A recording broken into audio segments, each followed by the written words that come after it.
Thank you very much, Mr Speaker. My question is also to the Minister for Infrastructure and Transport.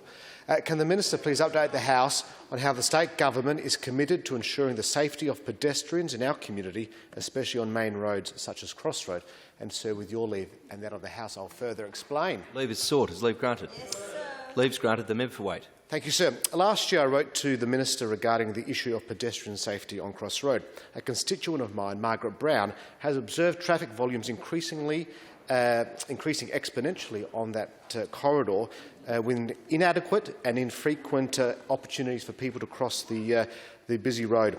I visited the site with Mrs Brown and witnessed firsthand the lack of suitable pedestrian islands, which we believe are not suitable for a pram, disability access and a bicycle.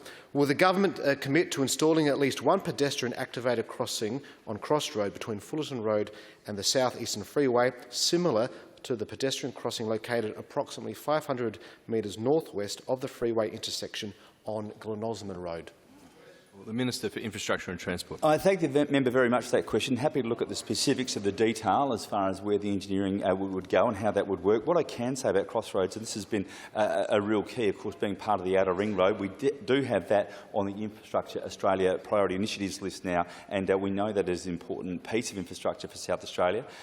We know we are also working on Crossroads Fullerton Road as well. We've done a big body of work there to improve pedestrian safety right next to the school. Of course, we're widening that intersection. We've worked very closely with the community, managed to save 18 homes in the process, and came up with a great solution, of course, to move the gatehouse into Waite Arboretum near the gate there. An outstanding solution. It was a privilege to work with the local community and come up with a really great solution, but actually build the infrastructure that is important for that community, and pedestrian infrastructure in particular around that school is something that we are incredibly proud of. So we'll continue to do that work, and you will have noticed, and I mentioned it earlier, as much as those on the other side scoff, but we have some $3.2 billion towards extra infrastructure, and of course a part of that is the Truro bypass, and a big focus on that is adding to the work we've already done, the $12 million to actually get freight off the South Eastern Freeway, to stop freight, reduce the amount of freight that comes down there. Of course, trucks will always use Crossroads. It is an access road. It always has been part of the Outer Ring Road, but by improving that Truro bypass will be another step into facilitating that great freight bypass for our state there to get traffic off that road. So that will help with that point as well. But on the detail, I will get back to the member on that.